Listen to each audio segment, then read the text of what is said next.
Na quarta-feira, olhamos para a nossa maior alegria. O que poderia te fazer feliz para sempre?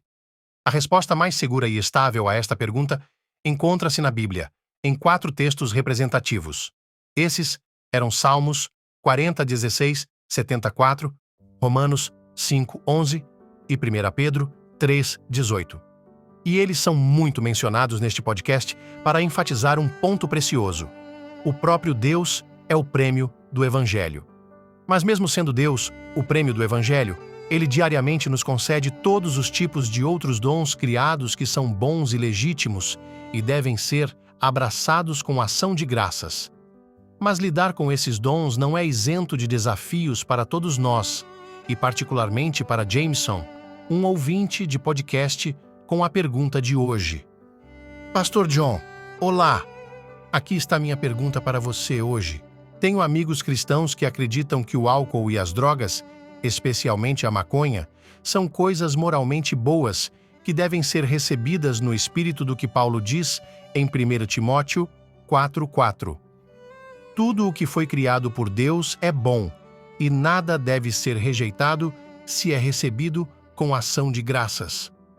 Mas sei que Paulo também diz: todas as coisas são lícitas, mas nem todas as coisas são úteis. Todas as coisas são lícitas, mas nem todas as coisas edificam. 1 Coríntios 10:23. Estou tentando descobrir pelo que podemos agradecer a Deus e pelo que não podemos agradecer a Ele. 1. Podemos agradecer a Deus por uma substância que é ilegal para nós. Digamos, o consumo de maconha por menores ou a maconha recreativa, quando infringe a lei. E 2. Paulo sugere que não podemos agradecer a Deus por qualquer coisa que seja lícita para nós, mas que não seja útil para nós? Acho que estou perguntando: de que forma você qualificaria o nada deve ser rejeitado, de Paulo? Quando meu amigo tenta agradecer a Deus pela maconha, que não acho que beneficie sua vida e que é ilegal para ele usar, fico preocupado. Certo. Você deveria estar preocupado.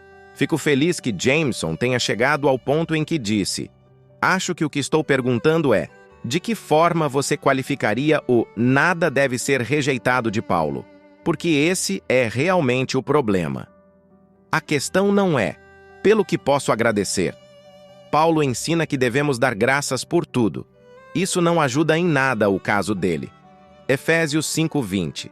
Deem graças sempre e por tudo a Deus Pai, em nome de nosso Senhor Jesus.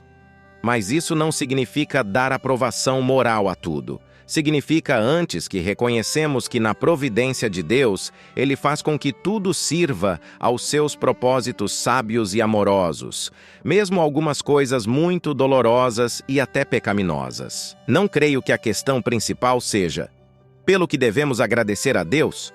Quando Paulo disse em 1 Timóteo 4:4, tudo o que foi criado por Deus é bom, e nada deve ser rejeitado se for recebido com ação de graças, ele está dizendo: é por isso que tudo existe, ou seja, para revelar a bondade de Deus e despertar na alma humana a ação de graças. Em outras palavras, só deveríamos usar a criação toda ela da forma como ela foi projetada para ser usada, ou seja, com ação de graças. Então Jameson diz que a verdadeira questão é, e ele está certo, eu acho. Certamente é a questão que me preocupa. O que Paulo quer dizer quando diz que nada na criação deve ser rejeitado?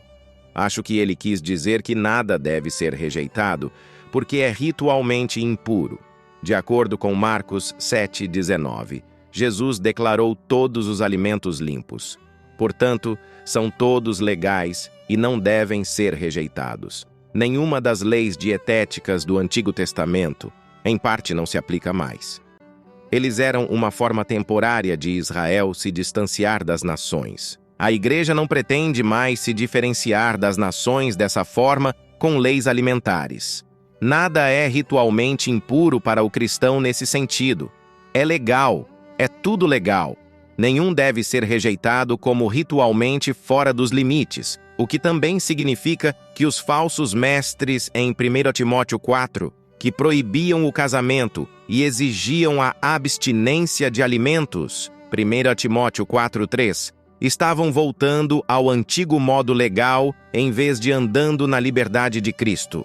3 princípios, mas dizer que nada deve ser rejeitado como ritualmente impuro não significa que tudo deva ser comido ou bebido, mesmo com ação de graças, porque há outros fatores a serem levados em conta que Paulo não menciona aqui porque não são a questão dos falsos mestres em 1 Timóteo. Mas Jamison está certo ao trazer os princípios de Paulo de 1 Coríntios, porque eles são relevantes quanto ao que devemos rejeitar ou não rejeitar. Acho que há pelo menos 3 princípios que Paulo menciona sobre o que fazemos com a natureza, a bondade da natureza. Dizer que nada deve ser rejeitado como ritualmente impuro não significa que tudo deva ser comido ou bebido, mesmo com ação de graças. Um princípio é o amor. 1 Coríntios 10, 23, 24. Todas as coisas são lícitas, mas nem todas as coisas são úteis. Todas as coisas são lícitas, mas nem todas as coisas edificam. Ninguém busque o seu próprio bem, mas o bem do próximo. Portanto, não dizemos simplesmente, estou livre, todos os alimentos são limpos e pronto, eu como o que eu quero. Não, não é assim que um cristão fala. Perguntamos, será útil? Será lucrativo? Outras pessoas se beneficiarão com o meu prazer em usar isso, em fazer isso? Esse é o princípio do amor. Então, em 1 Coríntios 6:12, ele traz 2 outros princípios, eu acho. Ele diz, todas as coisas me são lícitas. O mesmo começo, mas continua de forma diferente. Mas nem todas as coisas são úteis. Todas as coisas me são lícitas, mas não serei dominado, controlado, dominado, escravizado, por nada, nem mesmo por coisas boas. Aqui o princípio parece o mesmo de 1 Coríntios 10, mas não é bem assim. Em vez de dizer, busque o bem do seu próximo naquilo que você come, ele diz, não serei dominado ou escravizado por nada. Você poderia dizer que este é o princípio do amor próprio, um amor próprio adequado. Fique atento para não ficar viciado. Fique atento para não ser danificado. Acho que esses seriam os 2 princípios. 1. Está tendendo à minha escravidão, tornando-me um escravo? Estou fora de controle aqui. Sou totalmente dependente disso. 2. Isso está me machucando? Isso está me causando danos como meu mestre? Todo mundo faz distinções.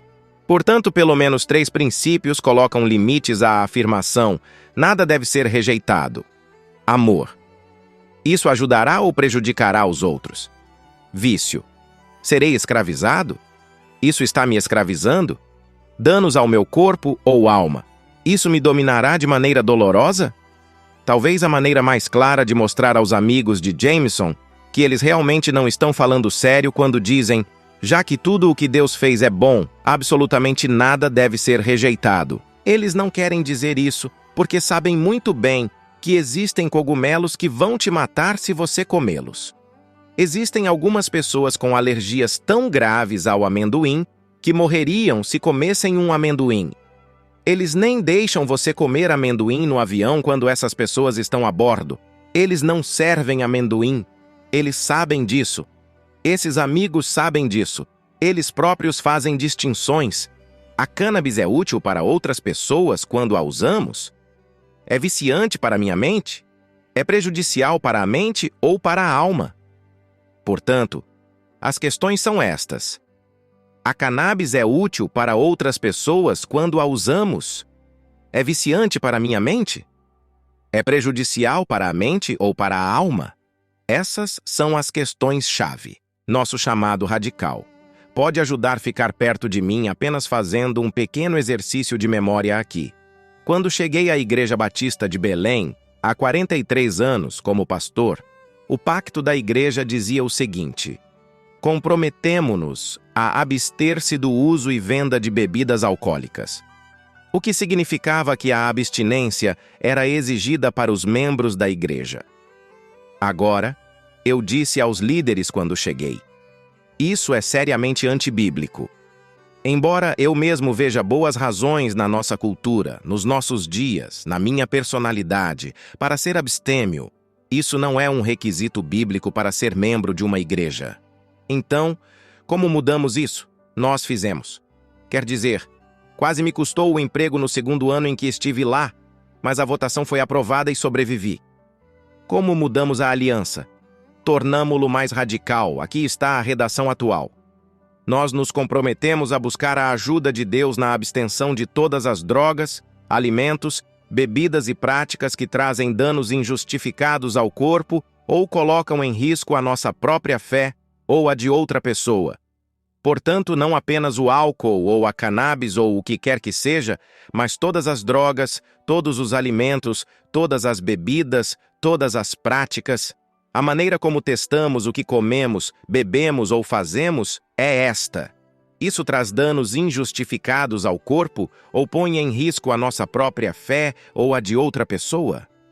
Acho que é uma boa aplicação dos princípios de Paulo no Novo Testamento. Você acabou de ouvir mais uma mensagem de John Piper. Deus abençoe.